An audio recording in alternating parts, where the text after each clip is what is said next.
जय हिंद दोस्तों, आप सभी का स्वागत है आपके इस यूट्यूब प्लेटफॉर्म पर। आज है 15 जनवरी 2024 और आज का हम डेली करंट अफेयर कुछ आपसे डिस्कस कर रहे हैं। दोस्तों, पहले हम ये कुछ शुरू करने के पहले आपसे कहना चाहते हैं कि अभी तक हम आपको लगातार पर डे नहीं दे पा रहे थे करंट अफेयर। अब हम कोशिश करेंगे कि आपको 16 जनवरी 2024 कल 16 जनवरी 2024 से आपको पर डे करंट अफेयर देने लगें। और आप हमारे अदर सोशल मीडिया प्लेटफॉर्म से जुड़ सकते हैं। आप हमारे फेसबुक के एक स्टडी ग्रुप MCQ स्टडी से जुड़ सकते हैं। आपको उसकी लिंक इसी यूट्यूब चैनल के डिस्क्रिप्शन बॉक्स में मिल जाएगी। अगर आप फेसबुक पे देख रहे हैं वीडियो तो आप MCQ स्टडी करके सर्च कर सकते हैं। हमारी प्रोफाइल में आकर आपको उसकी लिंक आपको पिन कमेंट में मिल जाएगी, आप वहाँ पर देख सकते हैं।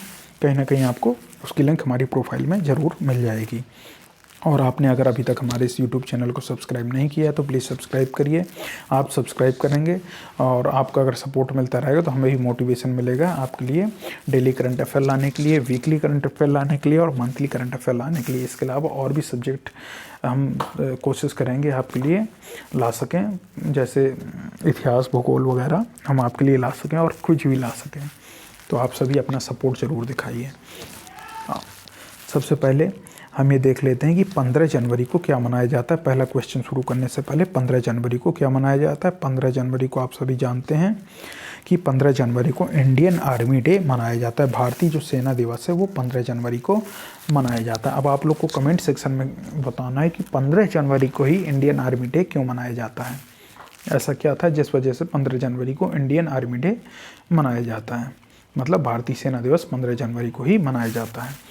इसके अलावा आज भारत में मकर संक्रांति, उत्तरायण अलग अलग नाम से पर्व, अलग अलग राज्यों में अलग अलग नाम से पर्व मनाया जाता है। तो उत्तरायण हो गया, मकर संक्रांति हो गया, लोहड़ी वगैरह, ये सब वगैरह जो हैं आज मनाया जा रहा है 15 जनवरी को। तो आप सभी को उसकी हार्दिक शुभकामनाएं। अब हम पहला क्वेश्चन शुरू करते हैं। पहला प्रश्न है, हाल ही में राष्ट्रीय युवा दिवस कब मनाया गया। आप सभी जानते हैं कि राष्ट्रीय युवा दिवस जो मनाया गया है, कब मनाया गया है, 12 जनवरी को मनाया गया। 12 जनवरी को क्यों मनाया जाता है? क्योंकि स्वामी विवेकानंद का जन्म हुआ था 12 जनवरी को। और स्वामी विवेकानंद के बारे में आप सभी जानते हैं कि 11 सितंबर 1893 में विश्व धर्म संसद हुई थी शिकागो में। वहाँ पर इनका भाषण बहुत ही प्रसिद्ध है। और ये जो नाम दिया गया था स्वामी विवेकानंद को, स्वामी विवेकानंद नाम से, वैसे तो पहले इनका नाम क्या था, नरेंद्र नाथ दत्त। उन्हें स्वामी विवेकानंद नाम दिया था खेतड़ी राजस्थान के महाराजा के द्वारा। यह नाम दिया गया था स्वामी विवेकानंद। और इन्होंने रामकृष्ण मिशन की स्थापना की थी। कब की थी? 1 मई 1897 को रामकृष्ण मिशन की स्थापना की थी। याद रखिएगा, ये भी कई बार पूछ लिया जाता है कि रामकृष्ण मिशन की स्थापना कब की थी। तो 1 मई 1897 को की थी। और शिकागो धर्म संसद सम्मेलन कब हुआ था? तो वो हुआ था 11 सितंबर 1893 को शिकागो, अमेरिका में। इसके अलावा एक पॉइंट और याद रखिएगा, जो रामकृष्ण मिशन है इसका हेडक्वार्टर कहाँ पर है, यानी इसका मुख्यालय है बेलूर मठ, पश्चिम बंगाल। कुछ हम इम्पोर्टेंट डे देख लेते हैं। कौन कौन से डे हैं जो मनाए गए हैं जनवरी में। 1 जनवरी को DRDO को 66वां स्थापना दिवस मनाया गया। इसके अलावा 3 जनवरी को international mind body balance day मनाया गया। 4 जनवरी को विश्व ब्रेल दिवस मनाया जाता है। लुई ब्रेल, जिन्होंने ब्रेल लिपि की खोज की थी, उनका जन्म हुआ था 4 जनवरी 1863 को, इसलिए विश्व ब्रेल दिवस मनाया जाता है उनके सम्मान में। और 2024 के लिए विश्व ब्रेल दिवस का जो थीम था, यह विषय कहा जाए, empowering through inclusion and diversity था। Empowering through inclusion and diversity था। अगर हम कुछ और दिवस देख लेते हैं कौन कौन से मनाए गए। 5 जनवरी को राष्ट्रीय पक्षी दिवस मनाया गया। 6 जनवरी को विश्व युद्ध अनाथ दिवस मनाया गया। संपूर्ण विश्व में युद्धों से जो भी अनाथ हो चुके हैं लोग, उनकी पीड़ाओं के बारे में जानकारी के लिए और उनके बारे में जागरूकता बढ़ाने के लिए इस दिवस को मनाया जाता है। और बौद्ध धर्म के द्वारा इस बार महायान नववर्ष 7 जनवरी को मनाया गया। इसके अलावा 8 जनवरी को पृथ्वी घूर्णन दिवस मनाया जाता है, क्योंकि इसी दिन हमें पता चला था कि पृथ्वी अपनी धुरी पर घूमती है। इसी के लिए समर्पित दिन है 8 जनवरी, तो पृथ्वी घूर्णन दिवस मनाया जाता है। 9 जनवरी को प्रवासी भारतीय दिवस मनाया जाता है। कमेंट सेक्शन में आप लोग को बताना है कि प्रवासी भारतीय दिवस 9 जनवरी को क्यों मनाया जाता है। इसके अलावा 10 जनवरी को विश्व विश्व हिंदी दिवस मनाया जाता है। और राष्ट्रीय हिंदी दिवस कब मनाया जाता है? राष्ट्रीय हिंदी दिवस मनाया जाता है 14 सितंबर को। 11 जनवरी को राष्ट्रीय मानव तस्करी जागरूकता दिवस मनाया जाता है। इसके अलावा 12 जनवरी को हमने आपको बता ही दिया क्या मनाया जाता है, राष्ट्रीय युवा दिवस मनाया जाता है। और 15 जनवरी को क्या मनाया जाता है? इंडियन आर्मी डे यानी भारतीय सेना दिवस मनाया जाता है। अगले प्रश्न पर चलते हैं। अगला प्रश्न है, हाल ही में दक्षिण कोरियाई कंपनी सिम्सटेक किस राज्य में सेमीकंडक्टर संयंत्र स्थापित करेगी? अगर हम बात करें सिम्सटेक के बारे में, जो एक दक्षिण कोरियाई कंपनी है, ये किस राज्य में अपने सेमीकंडक्टर संयंत्र स्थापित करेगी? तो ये गुजरात राज्य के साणंद में, याद रखिए, गुजरात राज्य के साणंद में ये अपना एक सेमीकंडक्टर संयंत्र स्थापित करेगी। इसके लिए ये 1250 करोड़ रुपए का निवेश करने की प्लानिंग योजना बना रही है। अगर हम गुजरात के बारे में बात करें तो गुजरात के वर्तमान में मुख्यमंत्री आप सभी जानते हैं भूपेंद्र भाई पटेल हैं। और राज्यपाल कौन है? राज्यपाल हैं आचार्य देवव्रत। आचार्य देवव्रत जो हैं वर्तमान में राज्यपाल हैं गुजरात राज्य के। और अगर हम गुजरात दिवस के बारे में बात करें तो गुजरात दिवस मनाया जाता है 1 मई को, क्योंकि 1 मई 1960 को वर्तमान गुजरात राज्य अस्तित्व में आया था। आप लोग को कमेंट सेक्शन में क्वेश्चन का आंसर देना है कि 1 मई को और कौन सा राज्य जो है अपना स्थापना दिवस मनाता है। अगले प्रश्न पर चलते हैं। उससे पहले कुछ पॉइंट देख लेते हैं गुजरात से संबंधित। गुजरात भारत की पेट्रो राजधानी के रूप में उभरा है। गुजरात ने 2026-27 तक 500 अरब डॉलर की अर्थव्यवस्था बनने का लक्ष्य रखा है। एक किस में रखा था? वाइब्रेंट गुजरात समिट हुई थी, जो 10वीं वाइब्रेंट गुजरात समिट हुई थी गांधीनगर में। उसमें गुजरात के मुख्यमंत्री भूपेंद्र भाई पटेल के द्वारा 500 अरब डॉलर की अर्थव्यवस्था बनने का लक्ष्य रखा गया है 2026-27 तक। इसके अलावा NHPC गुजरात में कुप्पा हाइड्रो स्टोरेज परियोजना का निर्माण करेगी। गुजरात की छोटा उदयपुर नामक स्थान पर कुप्पा हाइड्रो स्टोरेज परियोजना का निर्माण करेगी NHPC। इसके अलावा गुजरात ने एक साथ 108 स्थानों पर सामूहिक सूर्य नमस्कार का गिनीज वर्ल्ड रिकॉर्ड हासिल किया। 1 जनवरी 2024 को इन्होंने 108 स्थानों पर गुजरात राज्य में सामूहिक सूर्य नमस्कार किया था, जिसके लिए इन्हें गिनीज वर्ल्ड रिकॉर्ड में जगह मिली है गुजरात राज्य को। अगले प्रश्न पर चलते हैं। हाल ही में किसने मोदी एनर्जाइजिंग ए ग्रीन फ्यूचर नामक पुस्तक का विमोचन किया? तो ये जो मोदी एनर्जाइजिंग ए ग्रीन फ्यूचर नामक पुस्तक का विमोचन किया है, ये किसने किया है? ये भूपेंद्र यादव जी के द्वारा किया गया है। भूपेंद्र यादव जी क्या हैं? भूपेंद्र यादव जी भारत के वर्तमान केंद्रीय मंत्री। किस मंत्रालय के? ये श्रम एवं रोजगार मंत्रालय, इसके साथ साथ पर्यावरण, वन एवं जलवायु मंत्रालय भी ये संभाल रहे हैं। 2 मंत्रालय इस समय संभाल रहे हैं, श्रम एवं रोजगार मंत्रालय और पर्यावरण, वन एवं जलवायु मंत्रालय भी ये संभाल रहे हैं। और अगले इससे कुछ हम पॉइंट और देख लेते हैं। बुक्स से संबंधित कुछ पॉइंट हैं ये। ट्विंकल खन्ना ने अपनी नई पुस्तक वेलकम टू पैराडाइज लॉन्च की। दरअसल ये ट्विंकल खन्ना की चौथी पुस्तक है, वेलकम टू पैराडाइज लॉन्च की है ट्विंकल खन्ना ने। और राकेश पाठक द्वारा लिखित पुस्तक सिंधिया और 1857 का विमोचन जो किया गया है, ये राकेश पाठक द्वारा लिखित पुस्तक है सिंधिया और 1857, जिसका विमोचन किया गया था कुछ समय पहले। तो ये किसके द्वारा लिखित है? राकेश पाठक द्वारा लिखित है। इसके अलावा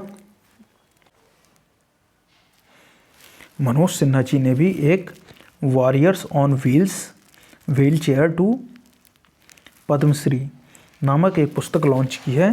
किसने की है? इसका विमोचन मनोज सिन्हा जी ने किया। मनोज सिन्हा जी जम्मू कश्मीर के वर्तमान में उपराज्यपाल हैं। और ये जो warriors on wheelchair to Padma Shri, ये पुस्तक किसके बारे में है? ये पुस्तक है कनू भाई टेलर। इनकी ये कनू भाई टेलर हैं, उनकी ये जीवन यात्रा पुस्तक है, जिसे मनोज सिन्हा जी ने लॉन्च किया है। नाम याद रखिएगा, warriors on wheelchair to Padma Shri, ये कानू भाई टेलर की जीवन यात्रा पुस्तक है। अशोक टंडन द्वारा लिखित पुस्तक रिवर्स स्विंग को हरदीप सिंह पुरी जी ने लॉन्च किया। तो याद रखिए, रिवर्स स्विंग पुस्तक किसने लिखी है? अशोक टंडन जी ने लिखी है, जिसे हरदीप सिंह पुरी के द्वारा लॉन्च किया गया है। हरदीप सिंह पुरी क्या हैं? आप लोगों को कमेंट सेक्शन में बताना है ये किस विभाग का मंत्रालय संभाल रहे हैं, ये कौन सा मंत्रालय संभाल रहे हैं। अगले प्रश्न पर चलते हैं। हाल ही में किस देश में आपातकाल की घोषणा की गई है? हाल ही में आपातकाल की जो घोषणा की गई है किस देश में की गई है? ये पापुआ न्यू गिनी में आपातकाल की हाल ही में घोषणा की गई है। पापुआ न्यू गिनी के जो प्रधानमंत्री हैं जिनका नाम है जेम्स मरापे ने जो पापुआ न्यू गिनी में लूटपाट, हिंसा और दंगे जो हुए हैं जिसकी वजह से 16 मौतें हो गई हैं, इसी वजह से उन्होंने पापुआ न्यू गिनी में आपातकाल की घोषणा कर दी है। अगर हम पापुआ न्यू गिनी के बारे में बात करें तो पापुआ न्यू गिनी की राजधानी कौन सी है? पोर्ट मोरेस्बी इसकी राजधानी है, याद रखिएगा। पोर्ट मोरेस्बी इसकी राजधानी है पापुआ न्यू गिनी की। पापुआ न्यू गिनी के प्रधानमंत्री कौन है? James Marape. इन्होंने लूटपाट, हिंसा और दंगों में 16 लोगों की मौत के बाद पापुआ न्यू गिनी में आपातकाल की घोषणा कर दी है। अगले प्रश्न पर चलते हैं। हाल ही में 2024 में भारत और जापान के तटरक्षक बल ने कहाँ संयुक्त अभ्यास किया है? अगर हम बात करें 2024 में भारत और जापान के तटरक्षक बल ने जो संयुक्त अभ्यास किया है, कहाँ पर किया है? ये चेन्नई में किया है और इस युद्धाभ्यास का समापन 12 जनवरी 2024 को हुआ था। ये 5 दिनों का युद्धाभ्यास था, इसे याद रखिएगा। तो भारत और जापान के तटरक्षक बल ने चेन्नई में संयुक्त अभ्यास किया जो 12 जनवरी 2024 को जिसका समापन था और ये 5 दिनों का युद्धाभ्यास था। अगर हम जापान के बारे में बात करें तो जापान की राजधानी टोक्यो और जापान के वर्तमान में प्रधानमंत्री हैं फ्यूमियो किशिदा। अगले प्रश्न पर चलते हैं। हाल ही में किसे बंगलुरु मेट्रो या बंगलौर मेट्रो के प्रबंध निदेशक के रूप में नियुक्त किया गया है? तो बंगलौर मेट्रो के प्रबंध निदेशक के रूप में नियुक्त किया गया है एम महेश्वर राव को, याद रखिएगा, M Maheshwar Rao. Option number जो बी दिया गया है, इन्हें बेंगलोर मेट्रो के प्रबंध निदेशक के रूप में नियुक्त किया गया है। अगर हम बात करें बंगलुरु के बारे में तो बंगलुरु किसकी राजधानी है? बंगलुरु कर्नाटक की राजधानी है और कर्नाटक के वर्तमान में मुख्यमंत्री कौन है? सिद्धारमैया हैं, जो कांग्रेस पार्टी से बिलोंग करते हैं सिद्धारमैया। और वर्तमान में जो राज्यपाल हैं कर्नाटक के वो हैं थावरचंद गहलोत। अगले प्रश्न पर चलते हैं, उससे पहले कुछ पॉइंट और देख लेते हैं। समीर कुमार सिन्हा को रक्षा मंत्रालय में महानिदेशक नियुक्त किया गया, इसे याद रखिएगा। रक्षा मंत्रालय में महानिदेशक समीर कुमार सिन्हा को नियुक्त किया गया है। रक्षा मंत्री कौन है? रक्षा मंत्री हैं वर्तमान में राजनाथ सिंह। बसवराजू एस को छत्तीसगढ़ के मुख्यमंत्री विष्णुदेव साय का मुख्य सचिव नियुक्त किया गया है। अडानी पोर्ट्स और विशेष आर्थिक क्षेत्र के सीईओ के रूप में अश्वनी गुप्ता, ये अश्विनी गुप्ता नहीं, अश्वनी गुप्ता को नियुक्त किया गया। अडानी पोर्ट्स और विशेष आर्थिक क्षेत्र के सीईओ के रूप में अश्वनी गुप्ता है, ये अश्वनी गुप्ता को नियुक्त किया गया है। इसके अलावा सेबी के कार्यकारी निदेशक जी राम मोहन राय, कहीं कहीं राव भी लिखा है, को नियुक्त किया गया, याद रखिएगा। सेबी के कार्यकारी निदेशक के रूप में जी मोहन राव को नियुक्त किया गया है। सेबी की वर्तमान में प्रमुख कौन है? सेबी की वर्तमान में प्रमुख है माधवी पुरी बुच, जो सेबी की पहली महिला अध्यक्ष बनी हुई हैं। अगले प्रश्न पर चलते हैं। अगला प्रश्न है, हाल ही में GRSE ने किस राज्य की पहली अगली पीढ़ी की इलेक्ट्रिक फेरी का अनावरण किया है? तो पहले तो ये जान लेते हैं कि GRSE है क्या। GRSE का फुल फॉर्म होगा garden reach ship builders and engineers limited. क्या होगा? आपने अच्छी तरह नाम सुना होगा, garden reach ship builders and engineers limited का, जो कोलकाता में है। तो इन्होंने राज्य की पहली अगली पीढ़ी की इलेक्ट्रिक फेरी का अनावरण किया है। क्योंकि ये कोलकाता में, तो इसने पश्चिम बंगाल की ही अगली पीढ़ी की पहली इलेक्ट्रिक फेरी का अनावरण किया है। तो ऑप्शन नंबर सी जो है सही आंसर हो जाएगा। पश्चिम बंगाल की राजधानी है कोलकाता और पश्चिम बंगाल की वर्तमान में मुख्यमंत्री कौन है? ममता बनर्जी हैं, जो तृणमूल कांग्रेस से बिलोंग करती हैं। आप लोग को कमेंट सेक्शन में क्या बताना है कि पश्चिम बंगाल के वर्तमान में राज्यपाल कौन है। कुछ पॉइंट हम देख लेते हैं पश्चिम बंगाल से संबंधित। पश्चिम बंगाल ने हाल ही में पोइला बैसाख मनाया जाता है, इनके यहाँ 15 अप्रैल को पोइला बैसाख मनाया जाता है। तो 15 अप्रैल को पोइला बैसाख के दिन ही इन्होंने अपना राज्य स्थापना दिवस या राज्य दिवस मनाने की घोषणा की है। इसके अलावा बांग्लार माटी बांग्लार जल को राजकीय गीत घोषित किया है या राज्य गीत घोषित किया है? तो याद रखिएगा, पश्चिम बंगाल ने पोइला बैसाख को अपना राज्य दिवस मनाने की घोषणा की है। इसके अलावा बांग्लार माटी बांग्लार जल को राजकीय गीत घोषित किया है। पश्चिम बंगाल के सुंदरबन शहद, जिसे मोबन शहद कहते हैं, जलपाईगुड़ी जिले के काला नुनिया चावल और कादियाल साड़ियों को जीआई टैग दिया गया है। इसके अलावा 11वां बांग्लादेश पुस्तक मेला दिसंबर 2023 में कोलकाता में संपन्न हुआ। पश्चिम बंगाल के ब्रांड एम्बेसडर सौरव गांगुली हैं, जो पूर्व क्रिकेटर रहे हैं और बीसीसीआई के पूर्व अध्यक्ष भी रहे हैं। वर्तमान में बीसीसीआई के अध्यक्ष कौन है? रोजर बिन्नी है। अगले प्रश्न पर चलते हैं। अगला प्रश्न है, हाल ही में चीनी उद्योग में सर्वश्रेष्ठ पर्यावरण अधिकारी का पुरस्कार जीतने वाली पहली महिला कौन बनी है?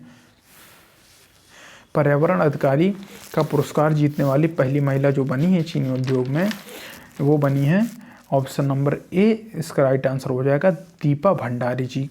चीनी उद्योग में सर्वश्रेष्ठ पर्यावरण अधिकारी का पुरस्कार जीतने वाली पहली महिला बनी है। अगर हम भारत की पहली चीनी मिल के बारे में बात करें तो भारत की पहली चीनी मिल उत्तर प्रदेश के देवरिया जिले के प्रतापपुर नामक स्थान पर खोली गई थी। इसे भी याद रखिएगा, कई बार ये भी पूछ लेता है कि भारत की पहली चीनी मिल कहाँ खोली गई थी, तो उत्तर प्रदेश के देवरिया जिले में प्रतापपुर नामक स्थान पर खोली गई थी। कुछ हम पॉइंट देख लेते हैं, पुरस्कारों से संबंधित हैं।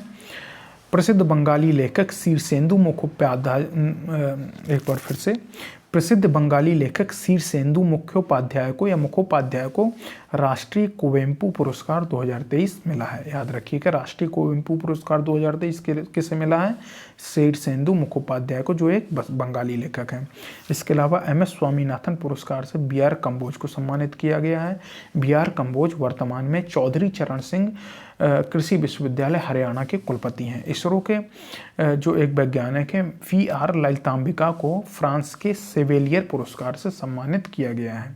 इसके अलावा G20 शिखर सम्मेलन में श्रीनिवास नाइक को ग्लोबल आइकन अवार्ड से सम्मानित किया गया है। इसे भी याद रखिएगा। अगला प्रश्न है, हाल ही में किस राज्य के मुख्यमंत्री ने मलकानगिरी हवाई अड्डे का उद्घाटन किया है? अगर हम बात करें मलकानगिरी हवाई अड्डे का उद्घाटन किस राज्य के मुख्यमंत्री ने किया है, तो मलकानगिरी हवाई अड्डे का उद्घाटन किया है ओडिशा राज्य के मुख्यमंत्री ने। अगर हम ओडिशा राज्य के बारे में बात करें, ओडिशा की राजधानी क्या है? भुवनेश्वर ओडिशा की राजधानी है। ओडिशा की मयूरभंज जिले की लाल चींटी की चटनियों को क्या दिया गया? हाल ही में लाल चींटी की चटनी को जीआई टैग दिया गया है। और ओडिशा के मयूरभंज जिले से ही हमारे भारत की वर्तमान राष्ट्रपति महोदया श्रीमती द्रौपदी मुर्मू भी आती हैं, जो संथाल जनजाति से बिलोंग करती हैं। वहाँ की मयूरभंज जिले की संथाल जनजाति से बिलोंग करती हैं। इसके अलावा ओडिशा जिले के मुख्यमंत्री कौन है? नवीन पटनायक हैं। राज्यपाल हैं, हाल ही में बने हैं रघुवर दास, पिछले 1-2 महीने पहले ही बने हैं रघुवर दास। और इसके अलावा अगर हम बात करें मलकानगिरी हवाई अड्डे का, तो ये 233 एकड़ में फैला हुआ है। इसे भी याद रखिएगा। तो मलकानगिरी हवाई अड्डे का उद्घाटन कहाँ पर हुआ है? ओडिशा में हुआ है। किसके द्वारा किया गया? नवीन पटनायक के द्वारा किया गया है। नवीन पटनायक की पार्टी का नाम है बीजू जनता दल। अगले प्रश्न पर चलते हैं, लेकिन उससे पहले कुछ पॉइंट देख लेते हैं। ओडिशा की रेड आंट चटनी यानी लाल चींटी की चटनी, जिसे काई चटनी या चपरा या चापड़ा भी कहते हैं कई जगह, इसे जीआई टैग मिला है। ओडिशा की मनीषा पाढ़ी भारत की पहली वुमेन ADD कैंप बनी, यानी भारत की पहली वुमेन ADC बनी है मनीषा पाढ़ी। और ये मनीषा पाढ़ी जो हैं इंडियन एयरफोर्स में स्क्वाड्रन लीडर के पद पर तैनात हैं। इसके अलावा एशिया के सबसे बड़े ओपन एयर वार्षिक व्यापार मेले, जिसे बाली यात्रा का कहा जाता है, इसका उद्घाटन कड़क ओडिशा में हुआ था। ये 2023 में अंतिम महीनों में हुआ था। और ओडिशा के केंद्रपाड़ा जिले की रसबली जो मिठाई है, उसको जीआई टैग मिला हुआ है। अब हम अगले प्रश्न पर चलते हैं। हाल ही में यूपीएससी के सदस्य के रूप में किसे नियुक्त किया गया है? यूपीएससी के सदस्य के रूप में नियुक्त किया गया है ऑप्शन नंबर बी, सीलवर्धन सिंह को। सीलवर्धन सिंह के बारे में अगर हम बात करें तो 1986 बैच के ये IPS ऑफिसर हैं। और ये CISF आप सभी जानते हैं, CISF जो है बल है, उसके ये पूर्व महानिदेशक यानी डायरेक्टर जनरल रह चुके हैं। अगर हम यूपीएससी के अध्यक्ष के बारे में बात करें तो वर्तमान में यूपीएससी के अध्यक्ष हैं मनोज सोनी। मनोज सोनी वर्तमान में यूपीएससी के अध्यक्ष हैं। अगले प्रश्न पर चलते हैं। हाल ही में डीआरडीओ ने नई पीढ़ी की आकाश मिसाइल का सफल परीक्षण कहाँ से किया है?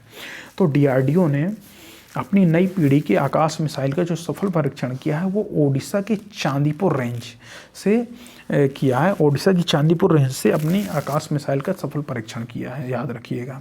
अगर हम डीआरडीओ के स्थापना दिवस के बारे में बात करें तो 1 जनवरी को डीआरडीओ ने अपना 1 जनवरी 2024 को डीआरडीओ ने अपना 66वां स्थापना दिवस मनाया। डीआरडीओ के आप सभी को वर्तमान प्रमुख के बारे में बताना है कि वर्तमान में प्रमुख कौन है डीआरडीओ के। अगले प्रश्न पर चलते हैं। हाल ही में किस देश ने एक नया उपग्रह आइंस्टीन प्रोब लॉन्च किया है? अगर हम बात करें आइंस्टीन प्रोब के बारे में तो किस देश ने लॉन्च किया है? ये चीन ने किया है। चीन ने ब्रह्मांड के रहस्यों का पता लगाने के लिए आइंस्टीन प्रोब नामक, जिसे हम कहें शॉर्टकट में ईपी आइंस्टीन प्रोब ईपी को लॉन्च किया है। किस देश ने किया है? ये चीन के द्वारा किया गया है। ब्रह्मांड के रहस्यों का पता लगाने के लिए 9 जनवरी 2024 को चीन ने अपना नया उपग्रह आइंस्टीन प्रोब लॉन्च किया है। इसमें एक इम्पॉर्टेंट बात याद रखने की है कि ये कमल के आकार का सैटेलाइट है। कमल के आकार का सैटेलाइट है और कहाँ से लॉन्च किया गया? चीन के सिचुआन प्रांत, याद रखिएगा, चीन के सिचुआन प्रांत में जिचांग सैटेलाइट सेंटर से। चीन के सिचुआन जो प्रांत है वहाँ पे इसका जिचांग सैटेलाइट सेंटर है, वहाँ से लॉन्च किया गया है। इसको एक पॉइंट को और याद रखिएगा, लॉन्ग मार्च 2C रॉकेट के द्वारा लॉन्च किया गया है इस उपग्रह को, क्योंकि कई बार सीधे सीधे उपग्रह ही पूछ लेता है। तो लॉन्ग मार्च 2C के द्वारा इस उपग्रह को लॉन्च किया गया है। कुछ हम पॉइंट देख लेते हैं चीन से संबंधित। चीन ने डोंग जून को अपना नया रक्षा मंत्री नियुक्त किया। डोंग जून पहले क्या थे? चीन के नेवी के हेड रहे हैं और ये चीनी राष्ट्रपति सी जिनपिंग के द्वारा नियुक्त किए गए हैं। चीन ने दुनिया का पहला चौथी पीढ़ी का परमाणु रिएक्टर शुरू किया। चौथी पीढ़ी का परमाणु रिएक्टर क्यों कहा जा रहा है? क्योंकि ये गैस कूल्ड परमाणु रिएक्टर, इसे याद रखिए कि गैस कूल्ड परमाणु रिएक्टर है और जो चीन के द्वारा ही पहला बनाया गया है, तो इसे कहा जा रहा है कि दुनिया का पहला चौथी पीढ़ी का परमाणु रिएक्टर जो एक गैस कूल्ड परमाणु रिएक्टर है, चीन ने शुरू किया है। कहाँ पे? चीन के पूर्वी सेडोंग प्रांत में, याद रखिए, चीन के पूर्वी सेडोंग प्रांत में इसको शुरू किया गया है। अगला पॉइंट देख लेते हैं। चीन ने दुनिया के सबसे तेज इंटरनेट लॉन्च किया है। फिलीपींस ने चीन के बेल्ट एंड रोड इनिशिएटिव, जिसे BRI कहते हैं, उससे अलग निकलने की यानी बाहर निकलने की घोषणा की है। अगले प्रश्न पर चलते हैं। अगला प्रश्न है, हाल ही में दुनिया की सबसे बड़ी सोलर लाइट लाइन स्थापना का विश्व रिकॉर्ड कहाँ बना है? तो दुनिया की सबसे बड़ी सोलर लाइट लाइन स्थापना का जो विश्व रिकॉर्ड बना है, ये उत्तर प्रदेश के अयोध्या जिले में बना है। आप सभी जानते हैं कि 22 जनवरी 2024 को अयोध्या में जो राम मंदिर है उसकी प्राण प्रतिष्ठा की जा रही है। वहाँ पर राम मंदिर में प्राण प्रतिष्ठा की जा रही है 22 जनवरी 2024 को। तो उसी की तैयारियों के चलते ही दुनिया की सबसे लंबी सोलर लाइट लाइन स्थापना का विश्व रिकॉर्ड बनाया है अयोध्या में। ये अयोध्या में गुप्तार घाट से लेके झुमकी घाट और आगे नया घाट तक ये सोलर लाइट लाइन को जोड़ा गया है। कहाँ से? गुप्तार घाट से झुमकी घाट और फिर आगे नया घाट तक इस सोलर लाइट लाइन को जोड़ा गया है। वर्तमान में अगर हम मुख्यमंत्री की बात करें तो उत्तर प्रदेश के मुख्यमंत्री योगी आदित्यनाथ, राज्यपाल हैं श्रीमती आनंदीबेन पटेल, और हमने आपको क्या बताया था कि अयोध्या के बेसन के लड्डू, जो हनुमानगढ़ी के शुद्ध घी के बेसन के लड्डू बनते हैं, उन्हें हाल ही में GI टैग भी मिला है। अगले प्रश्न पर चलते हैं। अगला प्रश्न है, हाल ही में हुंडई और IIT मद्रास कहाँ हाइड्रोजन इनोवेशन वैली स्थापित करेंगी? तो हुंडई और IIT मद्रास हाइड्रोजन इनोवेशन जो वैली स्थापित करने के बारे में बात कर रही हैं, ये तमिलनाडु राज्य में स्थापित करने के बारे में बात कर रही हैं। और तमिलनाडु में कहाँ पर? IIT मद्रास के परिसर में ही ये हाइड्रोजन इनोवेशन वैली स्थापित की जाएगी। अगर हम तमिलनाडु के बारे में बात करें तो राजधानी क्या है? चेन्नई है। CM कौन है? M.K. स्टालिन है और राज्यपाल हैं RN रवि। कुछ हम इम्पोर्टेंट पॉइंट देख लेते हैं तमिलनाडु से संबंधित। टाटा पावर ने तमिलनाडु में 70,000 करोड़ रुपए निवेश की स्थापना नवीकरणीय योजनाओं से संबंधित कार्यों के लिए की है। इसके अलावा भारत का पहला तिलापिया पार्वो वायरस कहाँ पर रिपोर्ट किया गया है? तमिलनाडु में रिपोर्ट किया गया है। स्ट्रीट चाइल्ड क्रिकेट विश्व कप का आयोजन चेन्नई में किया गया था। 2023 में इसका आयोजन हुआ था, शायद अक्टूबर-नवंबर के आसपास। तमिलनाडु के सलेम सागो को जीआई टैग मिला है। सलेम सागो क्या है? सलेम जिले के सागो को जीआई टैग मिला है और सागो से क्या है? साबूदाना बनता है। इसके अलावा तमिलनाडु सरकार India centre for advanced manufacturing स्थापित करने की योजना भी बना रही है। तो दोस्तों, आज का करंट अफेयर 15 जनवरी का यहीं पर पूरा होता है। अब हम आपसे नेक्स्ट वीडियो में मिलेंगे। उससे पहले अगर हमारे इस यूट्यूब चैनल को सब्सक्राइब नहीं किया तो प्लीज़ सब्सक्राइब करके बेल आइकन जरूर दबाइए, जिससे आपको आने वाले सभी वीडियोज़ की नोटिफिकेशन मिल सके। और ज़्यादा से ज़्यादा इस वीडियो को शेयर करिए और हमें सपोर्ट करिए, जिससे हमें भी वीडियोस बनाने का मोटिवेशन मिल सके। जल्द से जल्द सब्सक्राइबर को बढ़ाइए। अब हम आपसे अपने नेक्स्ट वीडियो मिलते हैं। जय हिंद, जय भारत।